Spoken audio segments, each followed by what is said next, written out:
Welcome to episode 280 of In Touch with iOS, the show that talks about iPhone, iPad, Apple Watch, Apple TV, related technologies. I'm your host, Dave Ginsburg, and I got my usual suspects here today. Ben Roethig, great to see you. How you doing? Glad you're here. I'm doing great, Dave. It's been an interesting day. That's great. And Jeff Gamet's here as well. How you doing, Jeff?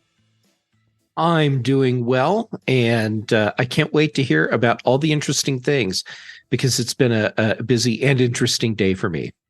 Yes, interesting in some things you've done today, as well as there's quite a bit of news to talk about, especially some breaking news that just happened today as we record this. But lots of news to look at. Beta, got a new version came out this week.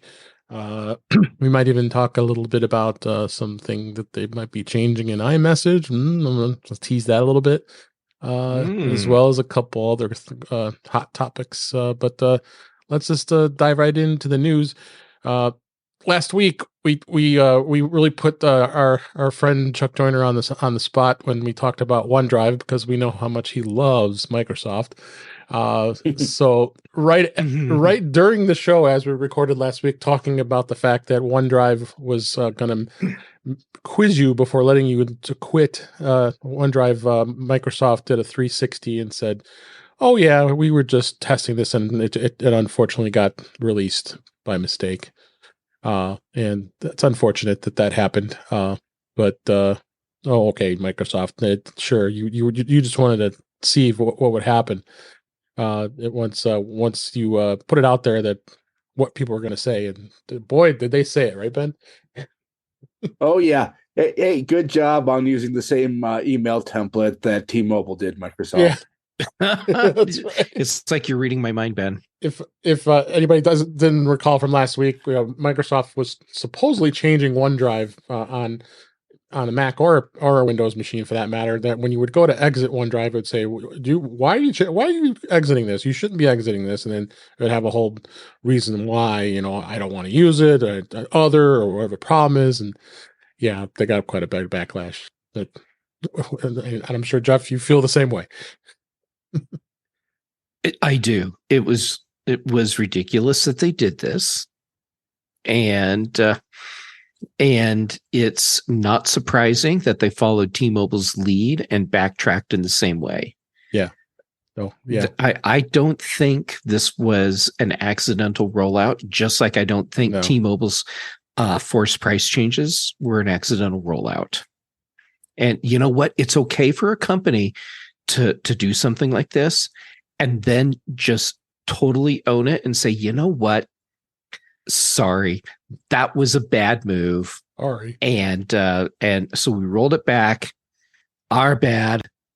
Let's just all move on. Yeah. Okay. Well, yeah, we will move on, because I don't worth any more time talking about OneDrive after that nonsense. Let's go ahead and talk about PlayStation a little bit.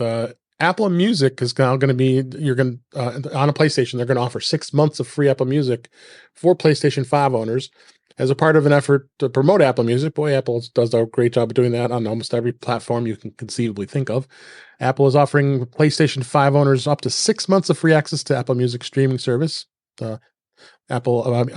PlayStation 5 owners will need to sign into the PlayStation Network, download the Apple Music app, follow the on-screen instructions, and, yada, yada, yada. It is going to be only available on the PlayStation 5, so you can't get any of the older consoles, and then it's only new and qualifying returning subscribers could get the free access. So this is not a deal available to current subscribers. So not that you would need anyway, because you're already paying for it. And the deal is only it'll offer a deal up until actually next year, which is great. And then after the 6 months expires, the subscription can be continued for $10.99 a month. What do you think, Jeff? Is this something Apple really is just trying to just get more interest in Apple Music, like they already need it, right? Yeah, but this is a smart move. This is Apple taking a play from the Netflix playbook, one of the good plays, which is if you want to have everyone on your platform, make sure your platform is available where those people are. Absolutely. So giving PlayStation owners an incentive to do it, smart move. Good move. Yep. What do you think, Ben? Yeah, I'm with Jeff here. I mean, they're giving PlayStation 5 owners something. Um, People who can afford a PS5 these days obviously have a little bit of money. So, or at least they did till they bought their PlayStation. Exactly. So this is honestly Apple trying to do some conversion sales. Yeah, seems it. And then going on to another trend here, this actually was just announced today as we record this. Apple Music Classical is now coming to the iPad. Well, hallelujah, it took this long. Apple Music Classic was updated in the App Store today, and it extends the service's availability to beyond iPhone and Android. It brings it to the iPads for the first time. And they did release this back in March of 2023, so it's and the Google Play Store as well. So version 1.1 of Apple's app is going to include interface specifically designed for the larger iPad display.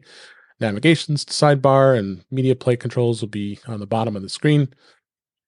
As we all know, in 2021, Apple announced that they had purchased the classical musical streaming service Primephonic, and they took like an absolute forever and a day to finally get this released. And I know, Jeff, you've not been happy the way they went about this whole thing, and it's not available on the Mac and all this stuff. At least this is a good direction now. We got it on the iPad, huh? Yeah, this is a positive move. However, if you can release it on the iPad, why not just release it on the Mac at the same time? Yeah. Because at that point, just let people install the iPad app and tell them it's the Mac app and call it good. Mm-hmm. Yeah, because of course, but you can't. It's a start. You can't. So, but is it available today on the iPad? I believe so. Yes. Mm-hmm. See, that shows you how much I've been out of the loop. There it is. I'm installing the crap out on my iPad right now. Yep, it is available today as we record here. So, what's your thoughts, Ben? I'm thinking in another 8 months I'll be able to use it on my Mac. That sounds about right. That's when I'll actually start really using it. Yeah, I mean, honestly, it seems like this rollout has been an unneeded disaster. Yeah. Yeah. It's been very disappointing. Yeah. Literally the Apple platform most usable with lossless is still missing from Apple Music Classic or Classical. Yep. Lame. Very lame.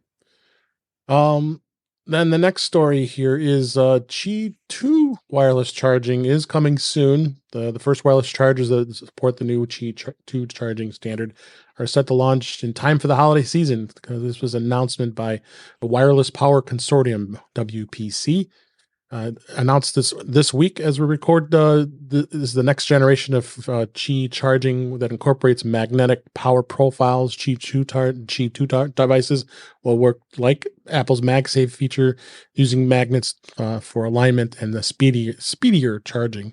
The iPhone 15 models are the first Apple smartphones that will support the actual Qi 2 standard. More than 100 Qi 2 devices are in testing, according to the consortium, including chargers from companies like Belkin, Mophie, Anker, AirCharge, the usual suspects. And the magnetic power profile was designed based on MagSafe contributions from Apple, and this has been combined with the new extended power profile to form what's considered Qi 2.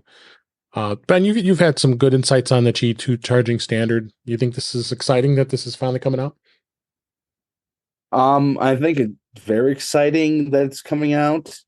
That said, we're not entirely sure what Qi 2 exactly is yet and how it'll work with any iPhones.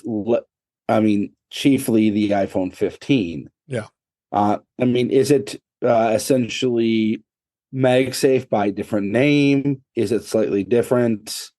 Will the iPhone 15 work at full 15 watts of power on it? Right now, we don't have any answers to those questions. Right. What's your thoughts, Jeff? I think it's interesting how Apple has really been leaning into driving standards over the past several years. And this is just another example of that. I'm with Ben. I want to know more about what the final standard is going to include. But it's kind of cool to see stuff getting ready to roll out.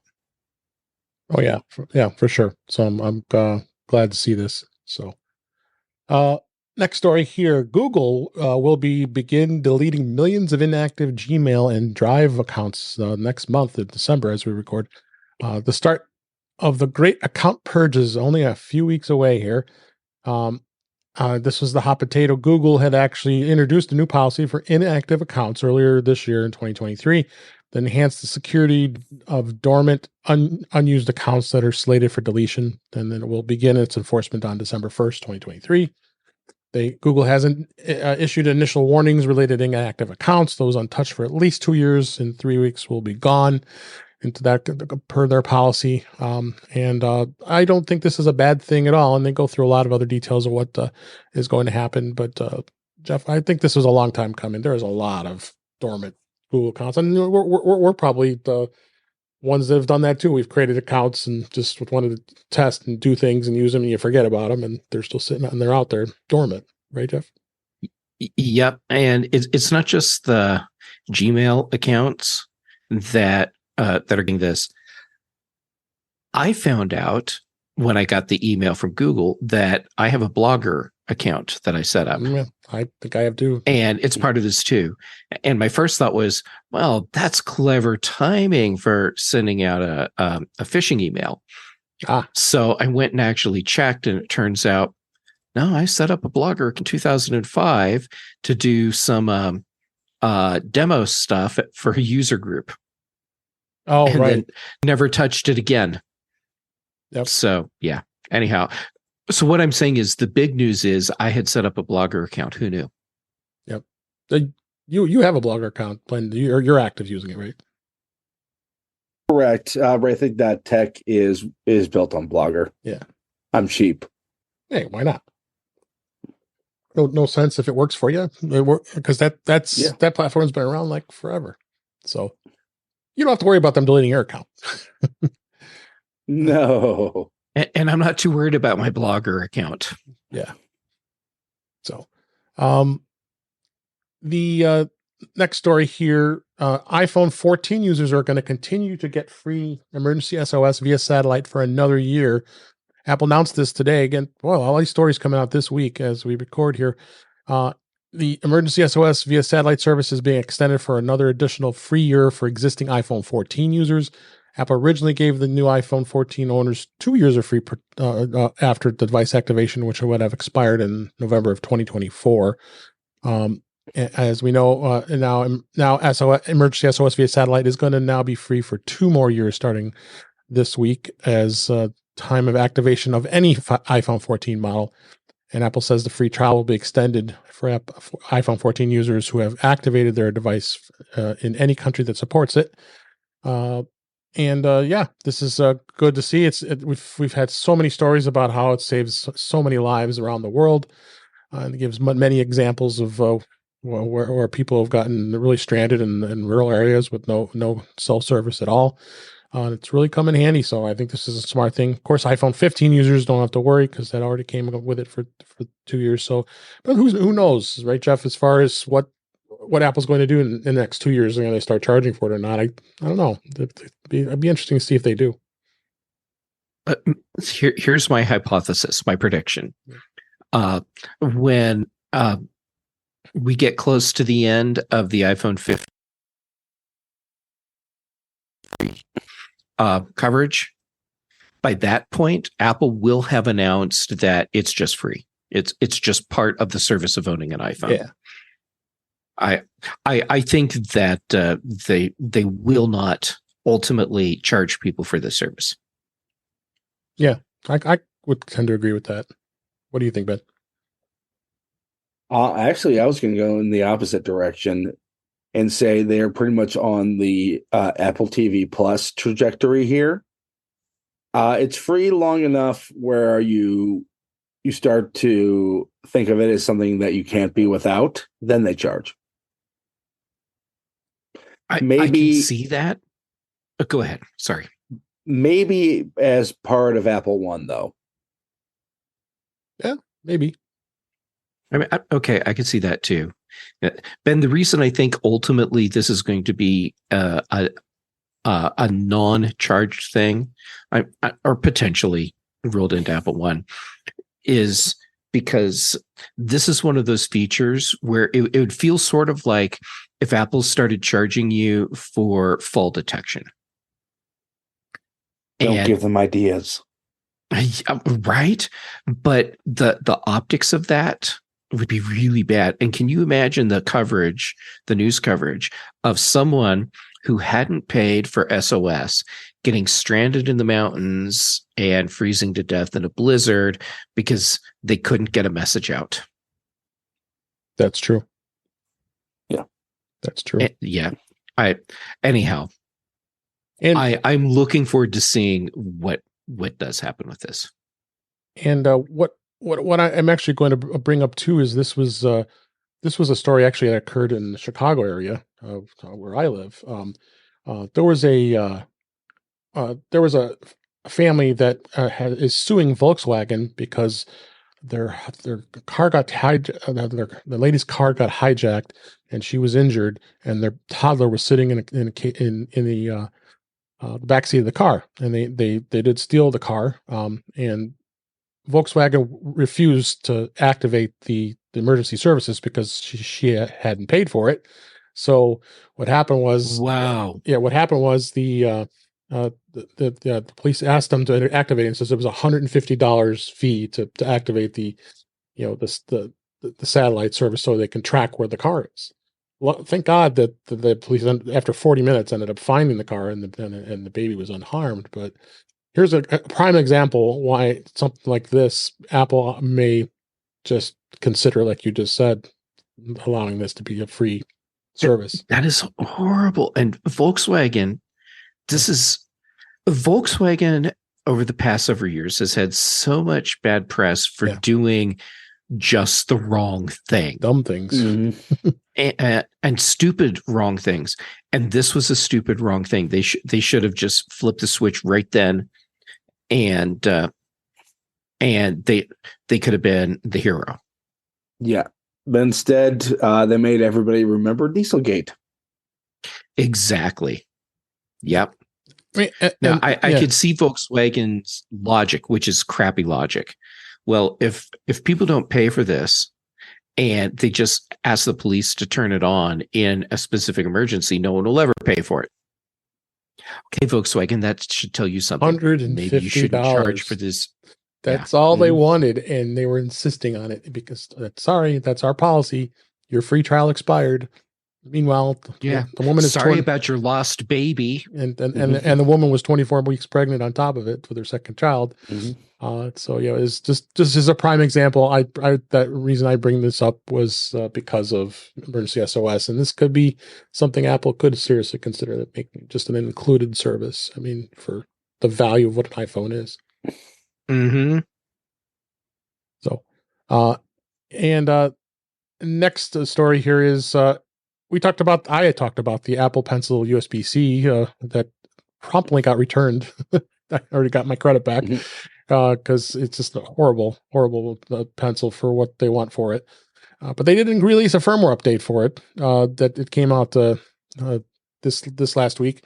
There's no word, of course, what it fixes, what it updates, or what's included in the firmware, and they didn't provide any release notes on it. It's almost identical in design as the Apple Pencil 2, but it's a little shorter, and the hidden USB-C port for charging and pairing. And like I said, why it went back is because you can't charge it with the iPad. You have to plug it in with a cord. I guess, and I think about it, the first gen Apple Pencil was even worse, sticking your Lightning connector on the bottom of an iPad to charge it. So they kind of kept it along those lines. But there is some firmware up there, a firmware upgrade up there for it. So if anybody has this pencil, you'll be getting it soon. So I think not much else we could say about that other than okay. Yeah, too bad it can't update the poor build quality. Yeah, there's that too. That's surprisingly disappointing. Yeah, sure it is. Last story this week in the news here, TikTok has now launched support for adding songs to the Apple Music library. It's this week again. Busy week with things going on. They launched a new add to music app feature with support with Apple Music, Spotify, and Amazon Music. The feature allows users to directly save songs that they find on TikTok and to their preferred music streaming service library via an add song button located beside the track name and at the bottom of the TikTok video. The users can then use the add to music app feature from an artist's sound detail page. The first time the user presses the button, they'll be asked to choose what the preferred music was and the streaming service. So looks this another reason where, especially the fact that how insanely popular TikTok is. I don't know if you guys spend as much time on TikTok as many other people I know. But this is good because you've got millions and millions of eyeballs listening to music, and now this is curating music that you like right into your Apple Music library. What do you think, Jeff? Super smart. And any music service that didn't get on board with this would be stupid. So, of course, all the services that people are using in mainstream are on board. Yep. Mm-hmm. What do you think, Ben? Yeah, smart move. This is definitely this isn't aimed towards us. This is aimed towards Generation Z. Agreed. All right. Yeah. So that's most of the news for this week. We'll have plenty more to talk about here shortly, but let's jump right in to talk about the new beta. Beta 3 of iOS 17.2 and iPad OS 17.2 is released to developers, and the public beta is out as well. The biggest feature, as we've been talking about, is the Journal app. Have you guys spelled? So I don't think you have, Jeff, because you don't put it on an iPhone. But have you spent any more time with the Journal app, Ben? Nope. It doesn't seem to interest you much. There you go. Yeah, doesn't seem to interest you much, obviously. So I haven't heard a whole lot of people talk about it, which is fun. Is kind of interesting. I think we will hear people talk about it after the general release is out. That's true. And I think what we'll see is that there will be people that start figuring out really interesting things you can do with the Journal app and shortcuts, and then it will start to become a compelling tool for people. Yeah, that is true. It definitely is going to be interesting to see where it goes. Beyond that, I'm assuming it's been pretty solid for you, Ben. There's been really any major bugs. It's working okay for you. No, it's been really solid. Yeah. So I would venture to say it's probably going to get released sooner than later. With the Apple Watch, the Watch OS 10.2 is out for developers. Then that's for testing. It's been a week since the previous version. And again, there's not much change in that. Watch OS 10.2 does add support for iMessage contact key verification, a feature designed for those who face extraordinarily digital threats such as journalists, human rights activists, and government officials. And users can ensure that there is no man-in-the-middle snooping on iMessage conversations. And there's a contact verification code so the iMessage users can verify that they're speaking to the correct individual during in-person meetings on FaceTime calls. So interesting stuff that they're adding to the Apple Watch. And then tvOS also got an update. As always, nothing really exciting going on with that. That I found. It does. When is the new interface rolling out for tvOS? Yeah, good question. I lost track of that. Yeah. No, the one where it has the whole sidebar thing? Yeah, that's 10.2. Oh, it is. So it's in beta now. In 17.2. Oh, okay. So it's the beta still. Okay. You're right. I think I'm running beta on one of my Apple TVs, and I seem to remember that is there. It is so much nicer. Yeah, the sidebar. Yeah, it says it here in the article here. So okay. It's hard to keep track of all these. Oh, I know. Especially when we know Apple TV doesn't get a lot of love most of the time during beta. Right. Usually. one thing we did talk about last week, it was the fact that spatial the spatial audio, the spatial videos for the iPhone 15 Pro that were going to be used for VR headsets.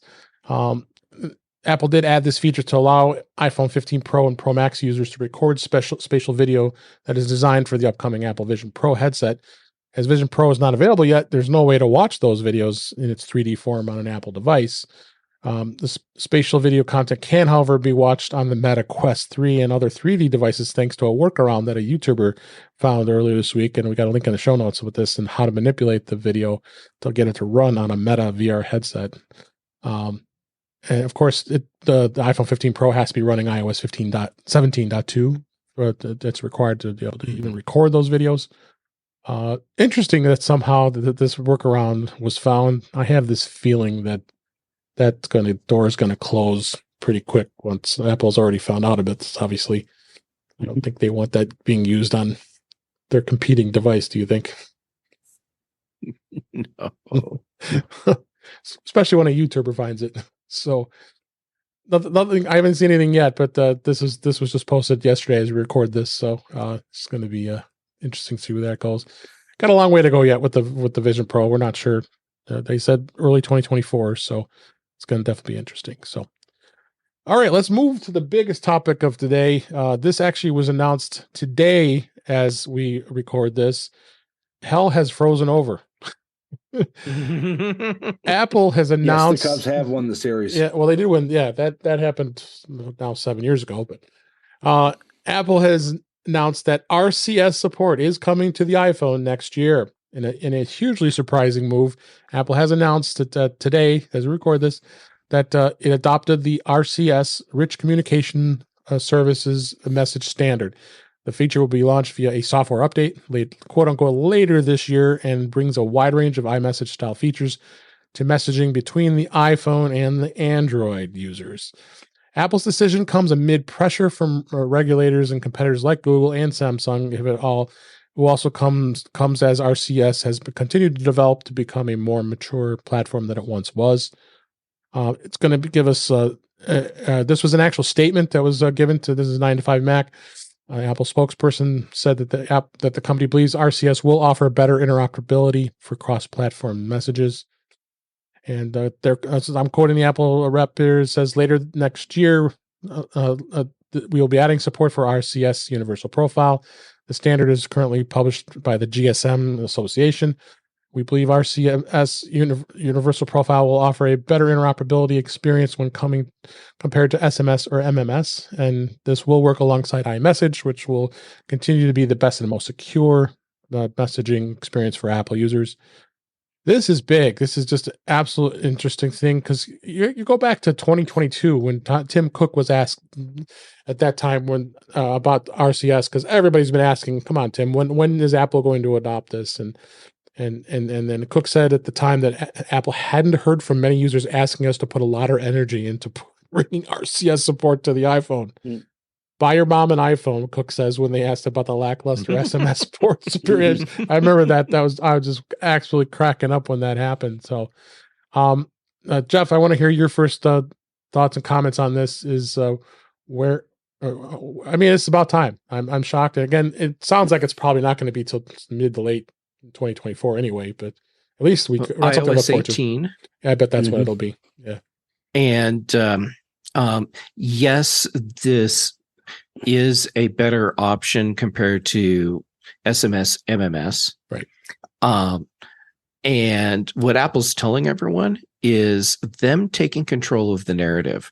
I firmly believe Apple is announcing RCS adoption now, so that they are ahead of regulators and they get to control how this happens and hopefully avoid having to deal with regulators saying how they have to implement this. So adding it in as a side thing for the people that are going to use it, say with Android users, great. But iMessage is still going to be the default. And they are right. iMessage is ultimately more secure than RCS. But at least come next year, you'll have the opportunity to have more secure messaging with Android users than you currently have if you're working inside the Messages app. Yeah, absolutely. And fun. Before I get to you, Ben, funny how there was an article a week ago that I had not talked about last week, but Google had wanted the EU regulators to actually force Apple to open up iMessage, and they said that this messaging platform could fall under the Digital Markets Act regulation in the EU, and all these vendors, all these companies, Google, Meta, and other message service operators have been fighting to get Apple to convince Apple to open it up. So maybe it's so weird to me. Yeah, maybe because Apple was outside not the US, people aren't using iMessage, right? Because Android's a dominant device. Yeah. I'm sorry to jump over you there. No, I'm done. I'll stop ranting. No, this is big. So go ahead, Ben. I'm going to bring you in on this. What was your initial thoughts on this? There are two very important words there: universal and profile. Yep. The version of RCS Apple will be using is essentially the carrier version. Android uses a customized version with Google's own end-to-end encryption and a couple other things. Mm-hmm. Well, Apple won't be using that. Essentially, this will be as a replacement to SMS or SMS and MMS. So if you're going to think it's going to be 100% compatible with the Google version, it's not. Yeah, I can't imagine them doing it any other way. It just really is. It's big news, and I think we've always had people who don't care about it as much as your normal user. We always have the green bubble and the blue bubble. That was always the thing. Everybody says, "Oh, I can't communicate with my Android friends and family." You always mess up our string of messages. Now there isn't going to be that issue. Hopefully, once this comes out. Ben, you bringing up the fact that Apple is going with the GSM standard version as opposed to the Google version. I'd forgotten about that. It totally makes sense though, because, it makes sense. And not because Apple is trying to snub Google in this instance, but they don't want to be beholden to Google for features. And so of course they're going to go with just the straight standard and not have to wait for Google to grace them with access to their custom features. Absolutely. So it's definitely going to be interesting to see where this goes. This was a good topic to talk about today because it's exciting. It's going to be something that's really going to change things for the longest it's been with messaging between these platforms. So, all right, we can go ahead and move on. And other thing I want to talk about here is this was an interesting observation as well as charts here about the new devices. The iPhone 15 models are now equipped with Qualcomm's X70 modem chip that had promises of faster 5G speeds over the X65 and prior generation Apple or iPhone 14 models. And testing was done by Okla, and they went through all these different models of smartphones, and the top phones were the iPhone 15 series of phones that were much faster and medium download speeds, anywhere from 285 megabits all the way up down to 249, and that was on the top four. And then you started looking at some of the other phones where you got the Samsung Z Flip, and then you had the 14 Pro. Yeah, the speeds start to drop a little bit, but you could see what a dramatic increase in speeds with the 15 versus the older 14s, and even the 14 and the 14 Plus. The download speeds are much dramatically slower than a 15 here. And what they were using, they were collecting it online through their speed test app. That's their site that a lot of us use to check speeds.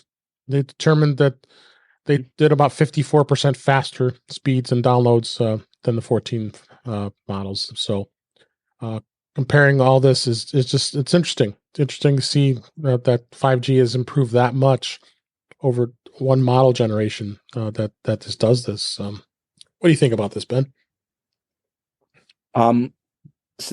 Qualcomm does a phenomenal job with their 5G modems, especially the X70 here.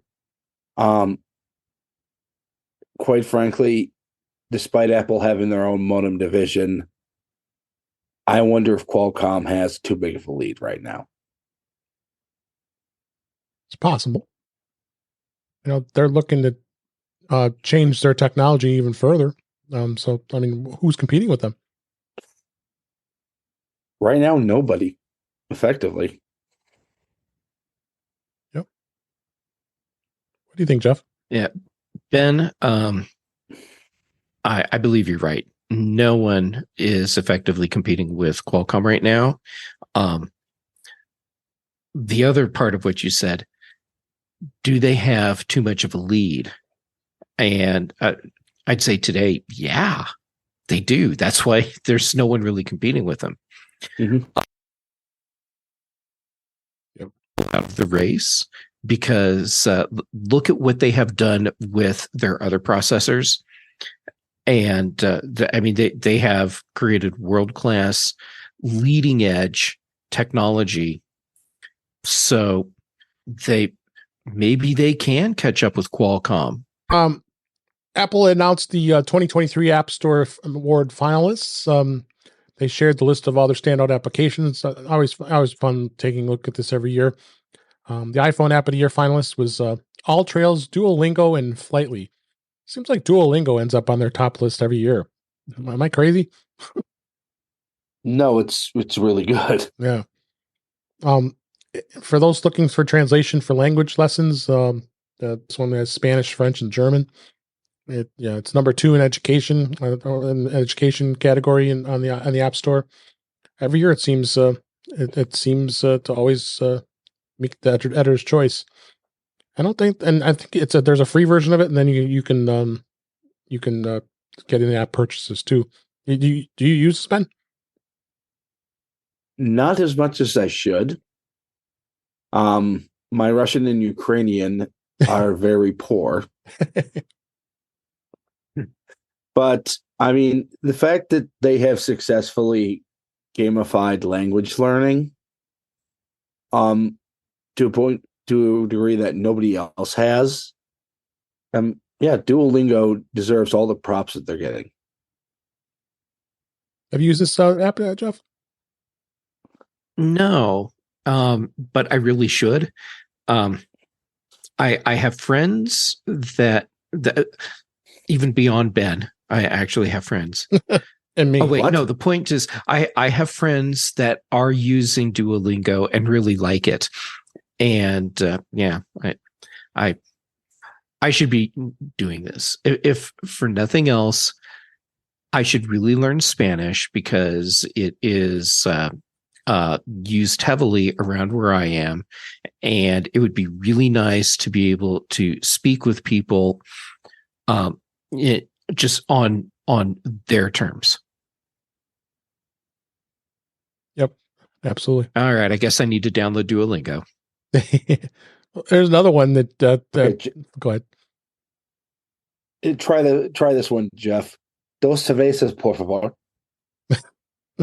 Now that one I can do because you never want just one. This is true.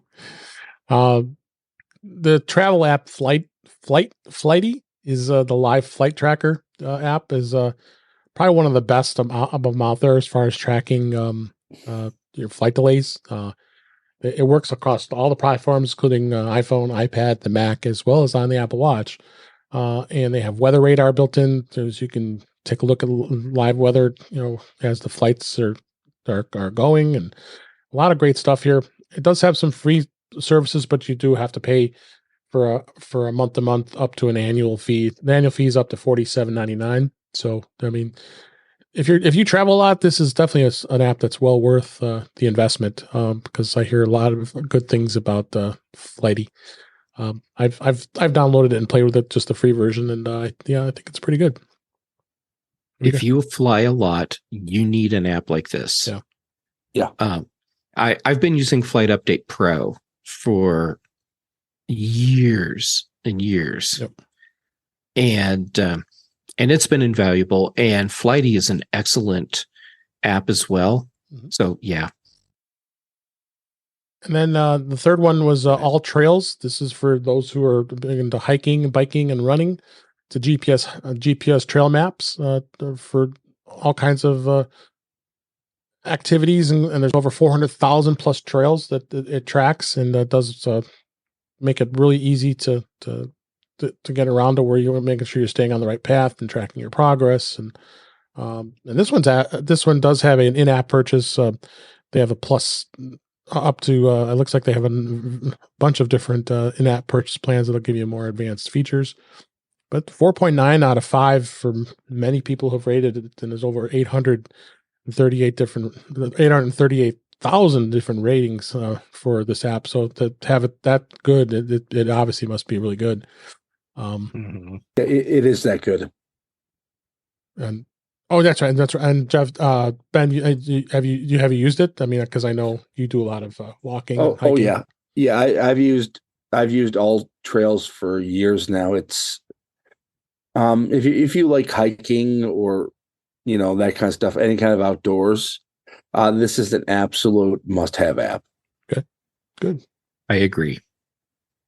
Speaking of must-have apps here, the iPad app of the year, the first one is DaVinci Resolve. That is an amazing photo editing and video editing editing tool. Excuse me, and it's very popular and it's free, which is great.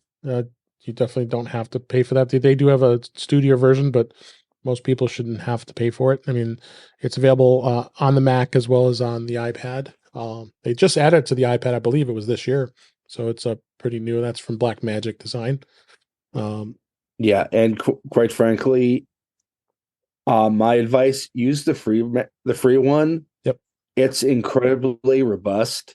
If you find yourself needing extra features, well, adding the paid version is probably just the cost of business. Right. Oh, now, Jeff, I know you use. But I think. Go ahead. Sorry. But I think you're probably gonna be fine with the free version. Yeah, I don't see that too many people have been paying for the paid version on DaVinci. I mean, Jeff, I know you use LumaFusion, so have you compared these two to see if any compelling reason you would use it?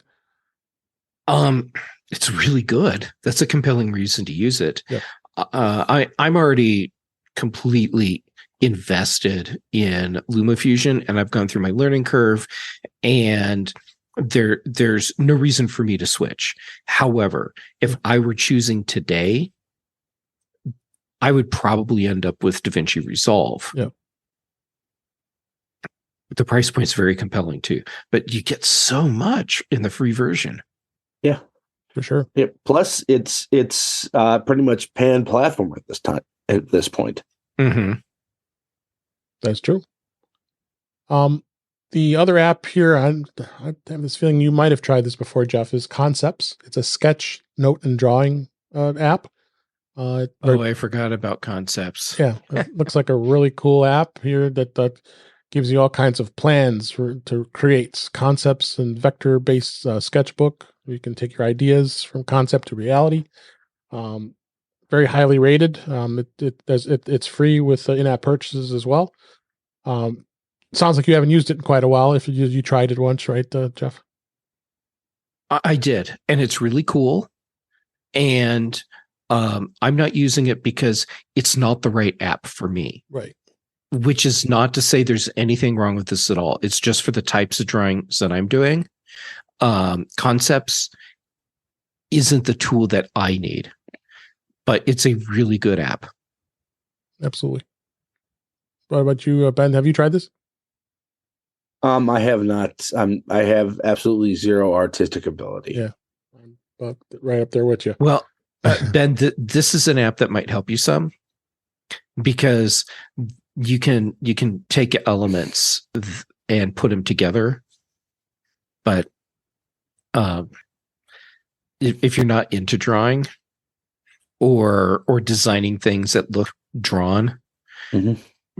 then you probably wouldn't get any value out of it. Yeah. I screw up on stick figures. I'm saying this genuinely and with all honesty. I am looking forward to seeing what you draw at some point. And I swear there's no dig in that at all. And when I see your art, I'm not going to be making fun of you. I am genuinely looking forward to seeing your art. There you go. There you go. So let's talk a little about experience going into the Apple Store. Jeff, you texted this to me, and I thought this would be a great topic to talk about because we're always asked where's the best place to buy an Apple product, and especially the iPhone. And you can go to your carrier, whether it be AT&T or Mobile or Verizon or any whatever your other carriers that you actually go to the stores, or you could use a vendor like Mint Mobile, where you don't have to go to a store and just get it set up and just get your phone. But Jeff, you said you had an experience where you went to a carrier's store, and then it was not a good experience, and then you ended up at the Apple Store, and then your family member was very happy with their result at the Apple Store, right? Yeah. Yes. And this story is so fresh that I am home from it only a couple hours ago. Yeah. All right. So what happened was my mom was ready to upgrade from her iPhone 7 to a new iPhone. And my parents, they're on T-Mobile.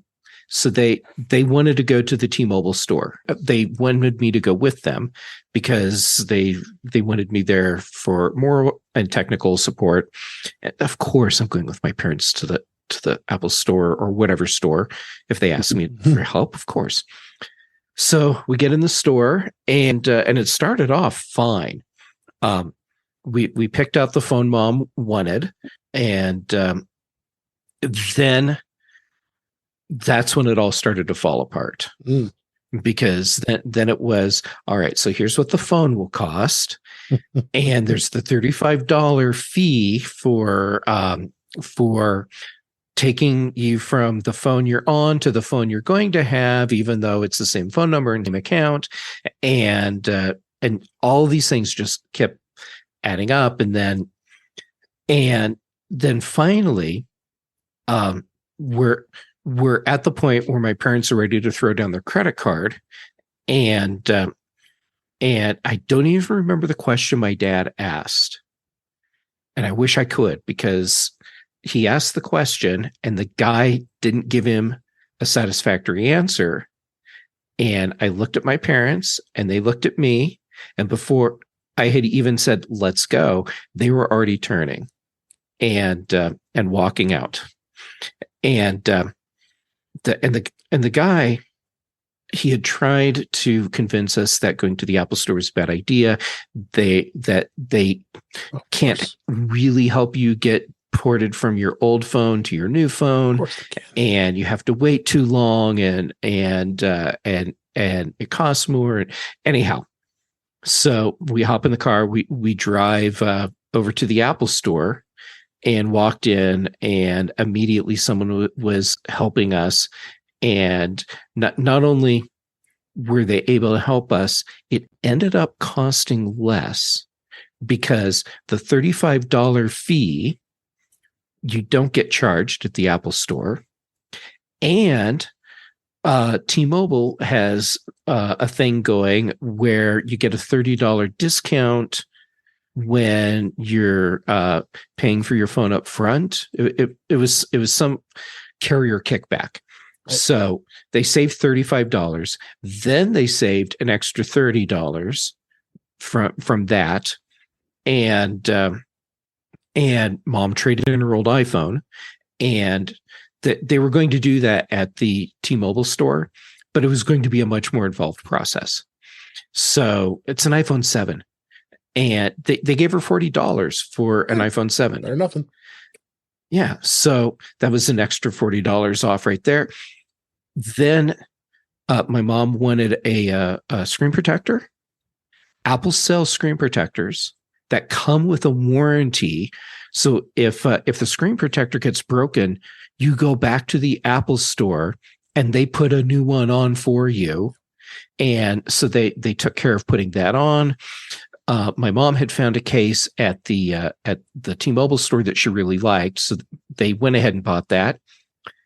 Nope, they screwed that up, sold her the wrong case, and unfortunately, I didn't catch that at the time. Yeah, I mean, there's so much going on, sure. And that was the one thing I missed. So she ends up with a case she can't use, finds a case she preferred anyhow at the Apple store. Yeah. So took care of that. They took care of the whole process of moving her to the new phone. Just absolutely smooth experience, and walked her through the whole let's migrate all of your settings and data and everything, and made sure it was working correctly before we left the store. And it cost less than going to the T-Mobile store. Everyone was nicer. There was no the person that we were dealing with at the T-Mobile store, they weren't directly condescending, but there were moments where it sure felt like it. And there was none of that at the Apple store. And so when we were done, instead of leaving with that kind of tense feeling that my parents had at the T-Mobile store, they left relaxed and happy. And my mom was very excited to have her brand new green iPhone 15 with her clear case that has a metallic green MagSafe ring on the back, and she was just smiling and happy. And based on the way our experience started at the T-Mobile store, had we done the whole purchase and process there, we would have left probably emotionally exhausted, all of us. And I am certain the process of getting her all of her data and settings from her old iPhone to her new iPhone would not have been completed. They wouldn't have spent the time. Yeah. And my dad, who's always been insistent on, no, we have to go to the carrier store to get new iPhones. Yeah. As we left the Apple store, he said, I will never go into the T-Mobile store again. Yeah. And was it a company store or was it a third-party store? It was a T-Mobile company store. It was, okay. Because that's the thing. Sometimes with carriers, you have these third-party vendors that resell the service, but are allowed to use the branding like T-Mobile. Yeah, and actually, that bites people. Like, let's say you have a T-Mobile phone that has a SIM card in it still, right? And your SIM card fails. If you go into an actual T-Mobile store, they replace the card. If you go to one of the third-party stores that appears like it's a T-Mobile store and they don't tell you it's not, right? Of course, they will charge you for that SIM card. Yeah, it's crazy. Absolutely crazy. I mean, I can't tell people enough what an amazing experience is to be in the Apple Store. Just overall, just that experience alone just kind of proves it. And I'm on the Apple Upgrade program every year, so I generally don't go into the store, but I get the phone shipped to me, or I would go pick it up, and I always love to go there just to have to experience what employees are trained to do. They're trained to please the customer, and that's what. Every time I know all three of us have been in Apple stores and have had that experience. That it's just, well, how do you beat that? I mean, Apple has just done an amazing job in their retail stores to make sure that the customer is happy with the products that they purchase, and that's a good case in point because the iPhone is probably the most time consuming purchase of all the purchases you're probably ever going to make from Apple. Yes, it is. It's a process, and it's not just run in the store and run out with a new phone unless you're planning on doing everything on your own at home. Yeah, which most people don't want to do that. The three of us as being technologists and having the tech savviness to do it ourselves. We're generally okay with it, but sometimes I like to just kind of experience what Apple does, only because it's a pleasure to see, and it makes me even happier that I am into Apple's products, only because of that reason. Because you go buy a Samsung phone, good luck getting good support with that. I mean, people are out there who love Android over an iPhone. That's fine, but I don't see the experience of the support between the two brands that is any good. It was truly a really, really good customer experience. I know it's harder for you, Ben, because you're not as close to the Apple Store as we are, but after hearing that, especially with that $35 fee, it might actually be cheaper for us to drive to Madison. Yeah, just to drive there to spend the time to a good road trip to go to the Apple Store to get that experience. I mean, I've purchased Macs. I purchased Macs at the Apple. Well, you can sometimes get better deals at some of the retailers that are selling it, but I've always had a good experience with that. And you might find it interest when they have the sessions there. There's some training sessions and talking about some of the ways you can use your products. And you can't get that at T-Mobile store. All T-Mobile wants to do is get you in there, get you on the service and get you out the door. So it's good to hear that. And you told me that, and I said, yeah, we got to talk about this again, because it's so important to get that good experience, I must say. It was a very good experience for my parents. One last thing I wanted to talk about here. I thought this was interesting. Mac Rumors did this article talking about what's left that's still sold with a Lightning port, and I find it always. I think we all pretty much know off the top of our heads what products are still using the Lightning port. Apple still sells the older iPhones, so you have the SE and you have the iPhone 13 series and the 14 Plus, and then that's still available. So you have those still being used with Lightning. The 9th generation of the iPad, that's still with Lightning.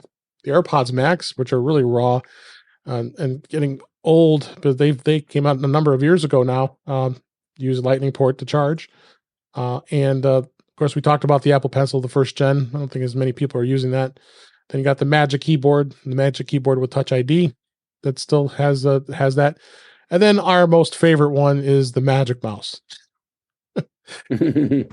God. Still to this day, I don't understand why Apple thinks that that's a good concept by having the plug at the bottom of the mouse, and when it needs to be charged, you can't use it.